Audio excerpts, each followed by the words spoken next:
Okay. So this is just my time to discuss argumentation, and to scour the internet. I'm trying to kind of limit the amount of time that I spend thinking about politics and philosophy and stuff. So you can call in if you want to. You can email me if you want to have a more long form conversation. But today, I'm just going to, let's see if I can, I'm also still learning some stuff, so that's not right. Oh, let's see. All right, welcome to the conversation. We're going to have Yeah, so I think I'm going to watch this. And gonna see if we can find any arguments. I haven't watched it yet, so I don't know what's gonna be said. I guess just a brief conversation about arguments beforehand. I'm really interested in what claims are being made, what information that whoever's making the claim thinks supports their claim, and hopefully some explanation of why that information proves that claim. And then maybe I'll throw out some terms or talk more in depth about how arguments work, and kind of, because a lot of it's intuitive. So just explaining why it works the way it does. So this is Cenk here. Not the biggest fan of this guy. I am a Democrat or a liberal myself, but I don't really like the way he approaches things. This is just what I saw. So it's kind of like one of the first things. So we're gonna watch it and see what he has to say. a doozy one for you today. At least I suspect so. We have a conservative talk show host on, and we certainly do not agree on the topics. Let's see if we can sort them out. Josh Bernstein is going to join us. He is the host of Josh Bernstein Uncensored.com. That's partly because he was censored in other places. Josh, welcome. Great to be on the program with you. No problem. So we're going to talk about the elections. We're going to talk about COVID. But while we were getting ready to go on air, you mentioned you were banned from YouTube. Your channel was. Yes. Out of curiosity, why? Well, I was banned from YouTube and Facebook and Twitter and Instagram and Roku television. And I was shunned from Amazon and all kinds of different things, Patreon among those. And basically because I was showing a video of Russell Ramsland in Allied Security and showing votes being switched live on CNN at the time. And this was the Andy Beshear and Matt Bevin race in Kentucky for the governorship. And so I was showing that information. And from there, I was banned. I was given a strike. And then from that, there was also the James O'Keefe investigation, good friend of mine, who was talking about the ballot harvesting operation in Minnesota. And I was showing that. It was a 24-minute video. And some of the people on the left that like to attack me, Right Wing Watch in particular, they cut that video down to 24 seconds or 41 seconds, I think it was. And they said that I wanted to, take out a congresswoman, which of course was not the case. What I did was I laid out all of the crimes that I believed that she was guilty of. And then I said she should be arrested. And if convicted, she should be thrown in prison or worse, executed. So of course the left completely went with the last line, which was Josh Bernstein calls for the execution of Congresswoman Ilhan Noor Saeed Elmi, her real name. And Okay, so a few things here. Already off the bat, Josh Bernstein, I don't know who he is. We're talking about the election fraud, this whole counting the ballot thing. In terms of argumentation, the claim is that the election was fraudulent, that Trump actually won. And the reality is, as far as I understand, so we have the claim. The claim is the election was fraudulent. The claim can also be that because of this, Trump actually won. And then so we want to know, okay, well, what information is there to prove this claim? A lot of people on the right are going to say, well, here's an instance of election fraud. Here is somebody voting in substitute of somebody else. Here are situations where votes were miscounted, or votes weren't counted, or they were thrown out, or they were switched. They're going to have legitimate facts and instances, but the question is, and I think I've heard David Pakman say this before, but this is how argumentation works.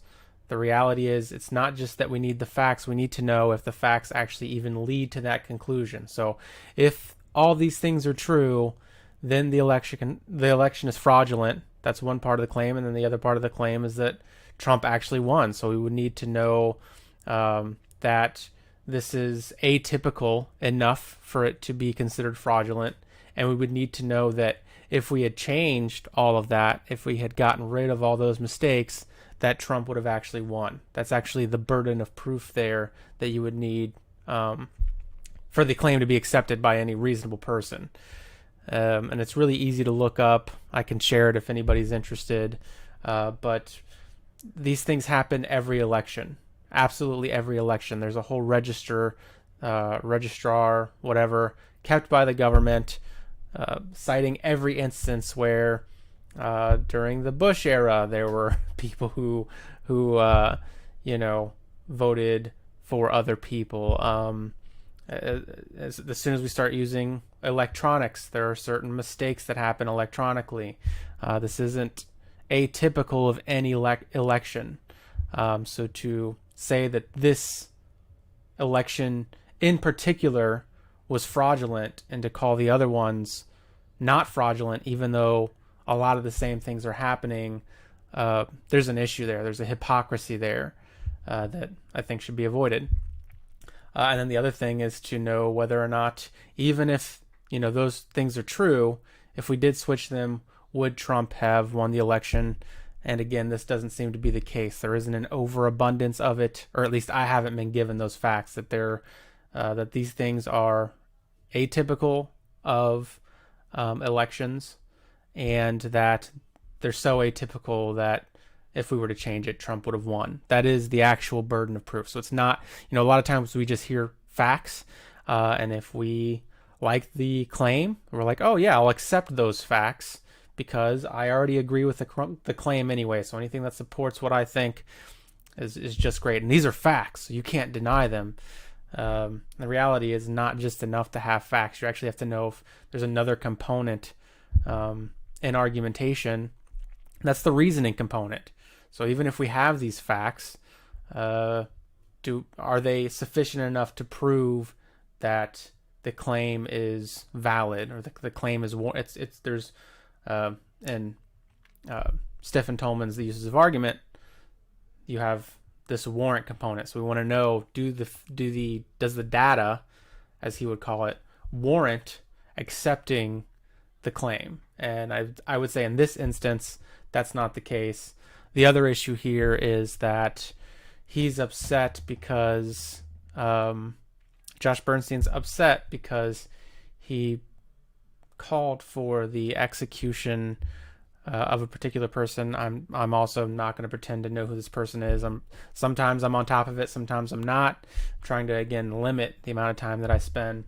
But the good thing about argumentation is once you understand it, it actually makes things a lot easier. You can notice when an argument is or is not valid. It makes the process a lot quicker. You don't actually even have to do so much research. You can get away with a lot less because oh, well, the facts don't actually even prove the claim. I don't even have to pay that much attention to the claim or the argument because these facts don't support the claim. So he's upset that he just called for the execution of somebody and that was highlighted in a news article. And again, I'm always thinking of like things in the form of arguments. So, it was wrong that they highlighted, his claim might be that it was wrong that they highlighted the fact that he called for the execution of a particular political figure. Well, what's your data? Your data is that he said a lot of other things besides that. So if you say a lot of other things besides calling for the execution of someone, then it's wrong to highlight that in a news article. And this is again where it seems clear to me that it's actually not. If I talk about, you can even, a good thing to do with argumentation is to try to change the situation. So, if I say like, I ate broccoli, I ate chicken, and I also like drank human blood. Like I actually had a human sacrifice and drank human blood. I'm not going to be surprised when somebody's like, hey, this person just said, like when they highlight the fact that I just said that I would drink human blood, and I did. So I can't deny the fact that I said that. I'm just upset that they highlighted it. It's just like when the other things are not as extreme, and then, we might say, well, he also called for the arrest of somebody, which is still pretty extreme. Okay, so I ate broccoli, I drank poison, and then I executed a human being and drank their blood. Obviously, certain parts are going to be highlighted. Maybe they're not so concerned that I drank poison in that instance. The point is, he said it, and now he's upset that people have highlighted it. That's like, in terms of this conversation, I'm already leery of this person. This is not a person that I think is thinking clearly, understands how arguments work, understands how logic works, understands how reasoning works. So that's where I'm at so far. And so then from there, I was pretty much removed from all of social media.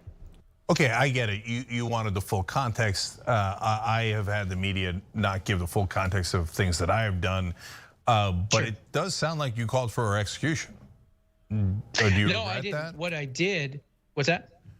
Did you or did you not? Let's start with that. I did not. I said she should be arrested. She should be tried. She should be arrested. She should be convicted. And if convicted, she should go to jail or worse, executed.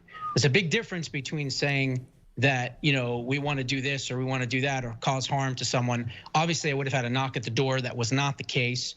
And again, like I said, it was taken completely out of context. Okay, I get it. And you gave the context here. It's still awful. Yeah. And you get... No, I mean, if I was Cenk, I wouldn't be highlighting this. If you say, just because you say at worst they should be executed, or let me not take him out of context here. Let's see exactly what he says. What I did, what's that? Did you or did you not? Let's start with that. I did not. He's saying that he didn't.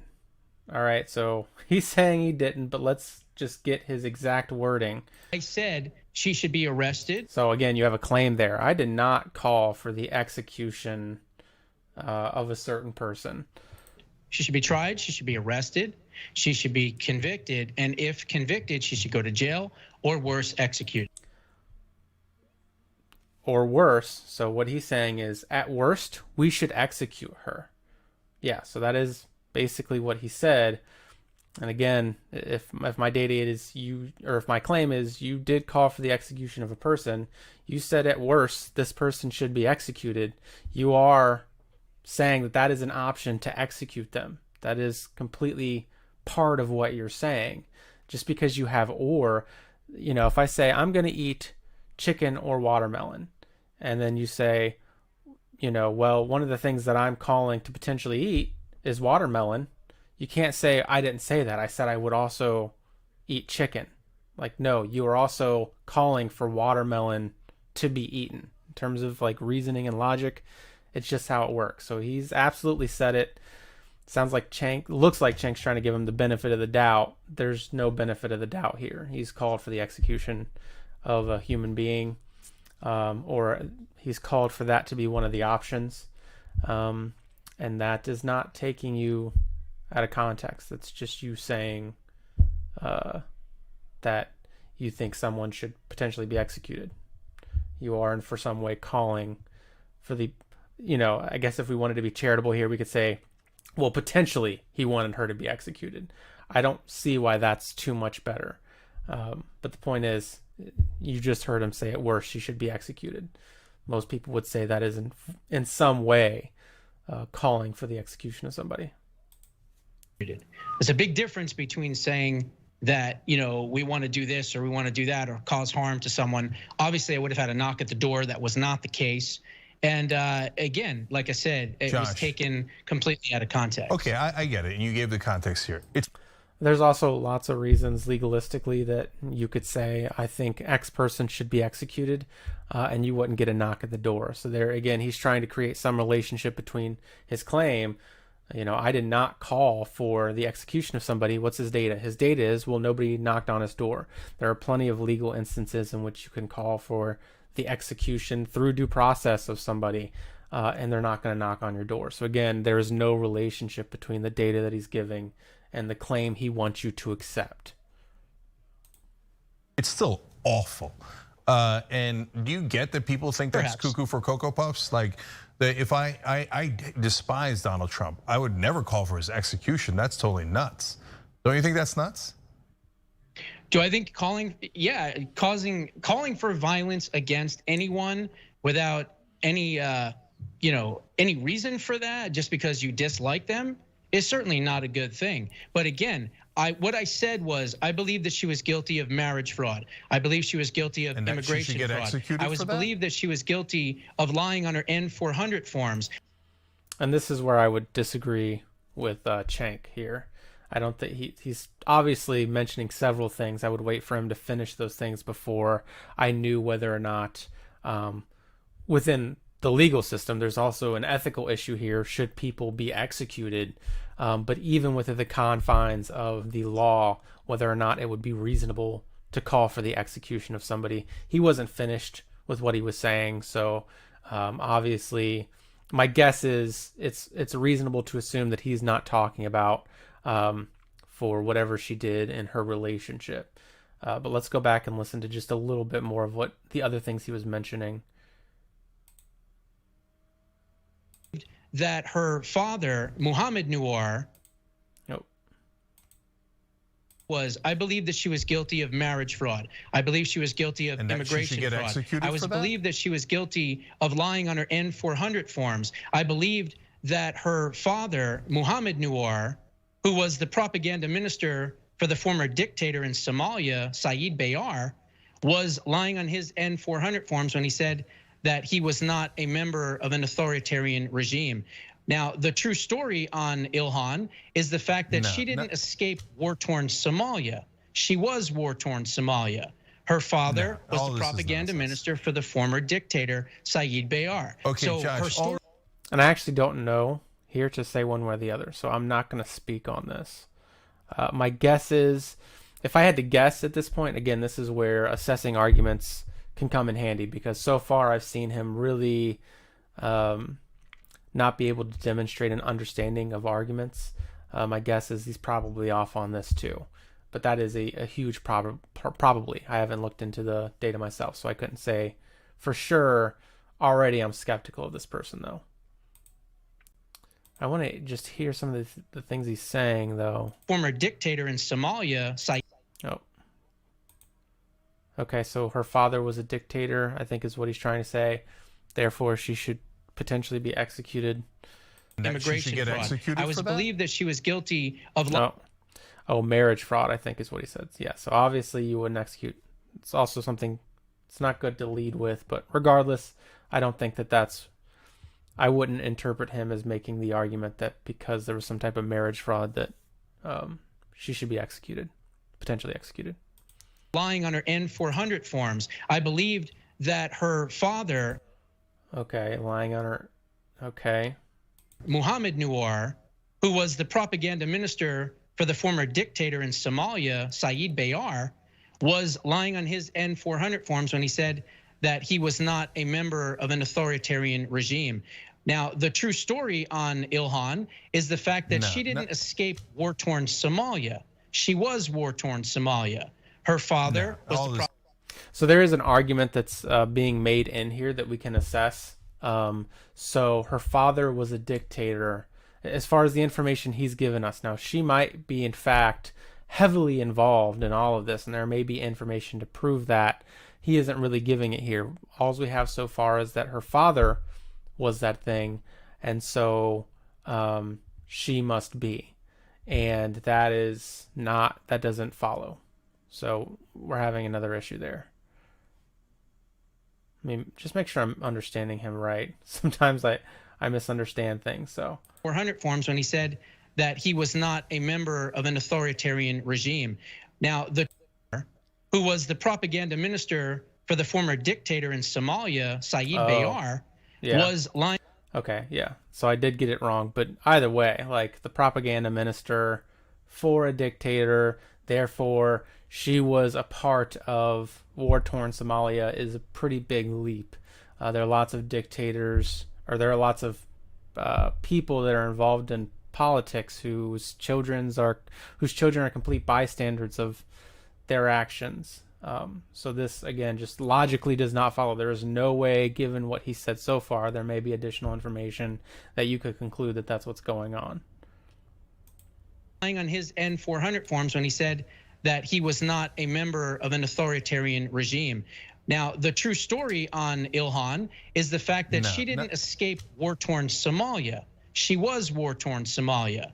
Her father was a propaganda minister for the former dictator, Said Bayar. Okay, so Josh, her story was that she had to leave Somalia. Okay, so I get it. You're trying to reiterate the things that make no sense and have been debunked 1,000 times, which is par for the course. No, but you think that she should have been executed for, in your version of the story, for lying on forms? Yeah. No, not for lying on forms, for working with Qatar, for working with our enemies, for calling for, violence against Jews, for supporting many regimes. Do you think Marjorie Taylor Greene should?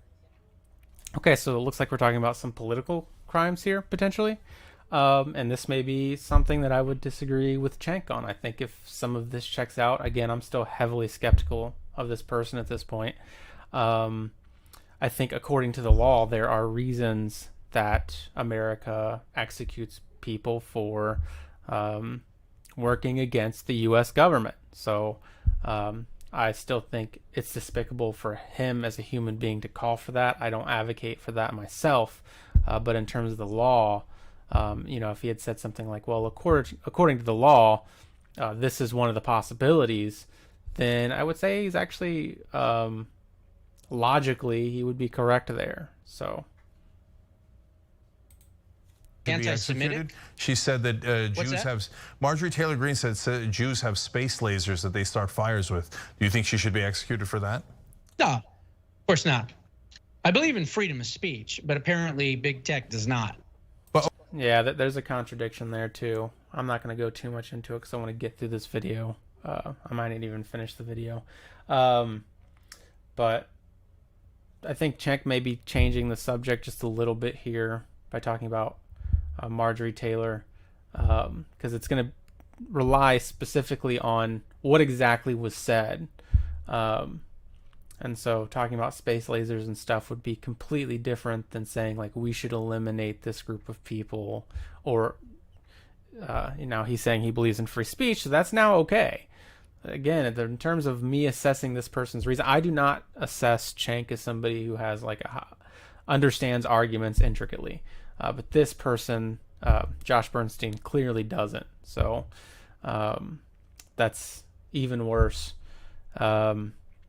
Again, if she not only called for it, but she took actions to make it happen, then that may be something that under the law the U.S. would consider executing her. Okay, so you believe in freedom of speech for Marjorie Taylor Greene, but not for Ilhan Omar. Well, I think with what Ilhan Omar was saying was what she said about 9/11, number one. She said that some people did something.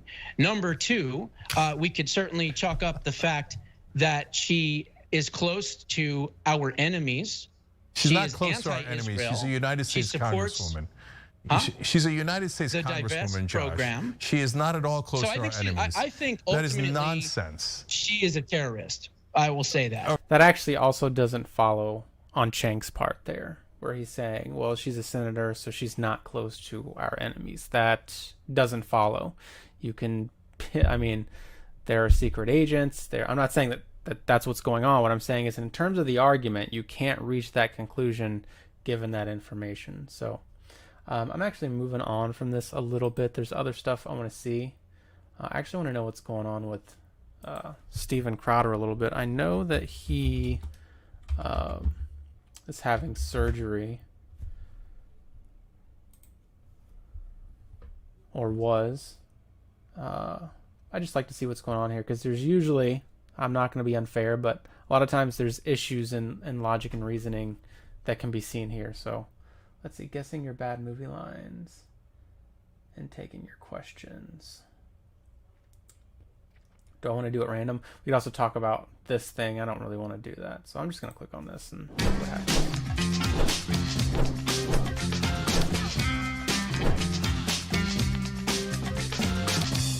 So we're going to be playing Bad Movie Lines now with you, and you guys can play along in chat.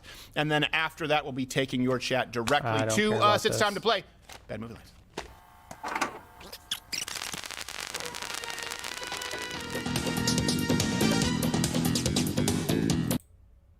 Still for 8. What's that young man doing? Oh, there's. I'm floating. The fight is going to be. So what I just say is find the. You said this person said their whole family, right? Everyone in their family, pretty much, their mom's side of the family. Yeah. So multiple people. So here's what you do. There is no way to do it without getting into some kind of a fight. We know this. When you have people, there's a difference between someone who's like, I don't know. I think right now it's been politicized. I think he's. Okay. This is a question. This may be my family are. where he's talking about something that I'm interested in. Question for Steven. My family are still very Cuomo, even though after the info about the misconduct and the Grand Mall killing, they refuse to see any view other than their far-left beliefs, because they feel if their views shift, they will be seen as Trump supporters. Okay. What can I do to get them to start openly talking about these important issues without causing fights? Yeah, I'm sure Steven will tell you exactly how to do that. Has anyone on the show had an issue like this? Yeah, I think there's a general conversation to be had here. Definitely, I think it's fair to say that liberals can get heated. I've been around them, but conservatives have this delusion about themselves that they're these very controlled, these emotionally controlled people. That just hasn't been my experience so far. I talk to a lot of conservatives who get very heated very quickly when you challenge them. Like in terms of argumentation, not like physically challenge. I've had conservatives get upset because I asked them to define something, or I tell them what's wrong with the logic of what they're saying. It's very easy to actually get most people upset this way. So, I mean, I'm probably going to disagree with this person politically, but I think the best that you can do is to learn to manage your own emotions. First, make sure that you're not like injecting your own emotions into the thing. That's one big thing, is to make sure that you are managing your own emotions as much as possible. And to try to be fair, try to let them speak. That would be another thing. Allow them to speak a lot. Say what's on their. A lot of times you got to get past the emotion and try to break things down into arguments. And actually, the last thing I would say is to just get rid of the expectation in your mind that people aren't going to get upset. There's a quote by Daniel Dennett that basically there's no easy way to tell somebody what they've believed their whole life is a lie. There's no polite way to do that. And so a lot of times you just have to anticipate it. You have to expect that when you point out what's wrong with the reasoning of another person, there's going to be this thing called cognitive dissonance. They may see the issue, but emotionally they get jogged. So I want to know a little bit about what's going on here, and I think this is probably going to be it. Still very Cuomo-sexual, even after all the info about the sexual misconduct and all the grandma killing. They refuse to see any view of... If you join Mug Club, you always get one, and you can enter that discount of $69 annual. No way to do it and avoid a fight. So what I just say is find the... You said this person said their whole family, right? Everyone in their family, pretty much? Well, there is. Another way is to also... I mean, if you really just want to avoid the fight, I think that conflict is a good thing. I think I had to go through it. I used to believe very different things. I used to be very conservative. Used to be very religious, fundamentally religious. And it took people challenging me and me being upset and me showing that anger because I didn't know how to control my own emotions. but I really did think about what they said when I was out. Like, so for them, they probably thought, oh, this conversation went awful. But the reality is I knew that they were right. I knew the facts that they were giving me. I looked them up afterwards, so I knew that they were actually facts. And it takes time sometimes. If you want to avoid conflict altogether, just talk to people about things they're not passionate about, and things that basically talk to people who you know understand logic, like have read about it, have read about critical thinking, have looked stuff up on the internet, and just stick to conversations with those people. And it'll be a lot better anyway.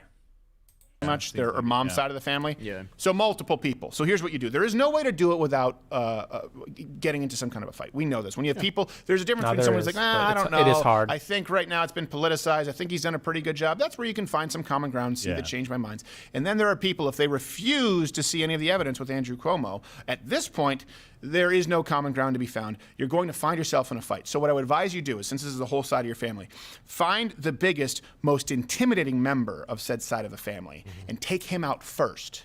And then everyone else. Prison rules. Okay. Yeah. Learn to light a candle with your foot. So you got to kick somebody's ass or become somebody's bitch. Yeah, exactly. Pretty much. Yeah. Yeah. Dave, you went to that second option too quickly a few times. I think you Yeah. Well, he understands it because also he did prison time, and crazy beats big every time. That's true. He's just. Yeah, I mean, obviously that's not true at all, by the way. If you got someone bigger than you and you're not at all trained, you're probably going to die. They may kill you. It's very possible. But yeah, I mean, I think maybe this is a point where he would say he's just being comedic, I would hope, because that might not work. I don't think that there is any...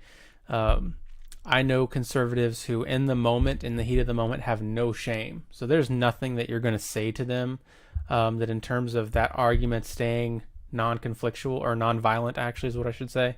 There's nothing that you're going to say to that person that's going to get them to back down. Violence is then the next thing that you may go to, but it's a really bad idea in general. But also, if you're not trained, you don't know how to fight, you don't know how to use weapons, it can be very bad for you. And so another suggestion may be to do it in public. People are less afraid to get violent when they know a bunch of people are watching or it's being recorded. I've been in these situations a lot in my life. And there is some truth to that. Not always. Sometimes you really need to just recognize that the person is completely, they're just, in terms of their emotions, they have no emotional control or very little. And they have no shame, and it's just going to be a bad situation all around. So you're probably best just avoiding it. You need to be able to assess that. Hanging from nutsacks like it was his job. So Breda Zimmerman has a question for Dave. He says, my last name is Zimmerman, but I'm not Latino. Dave, have you always been conservative? If not, when did you realize that you were, and what was it that changed?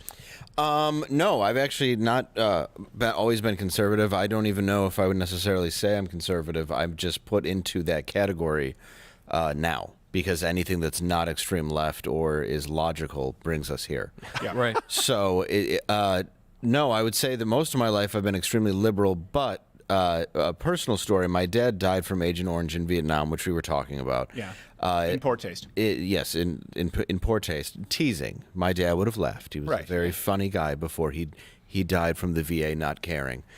Yeah. But speaks it like it is. But yes, when it comes down to that, that did cause that, which led to my mom's death. And when I break that down and I look at the system that's in place, I feel that a lot of Americans are completely screwed over by the government. So I actually don't side fully with any group. And people might say that might be a fake moderate, but I don't believe you until you do anything. Right. And so far, I'm not seeing anybody doing much. And that's just my own personal opinion. And once I start seeing... Yeah, I think this is where some common ground could be found too, in between liberals and conservatives. Obviously, we want good social programs. We want programs that actually help people. So I'm actually going to end this now. Seeing a little bit more compassion coming out of it. And then I'll get on the next time I have time to speak.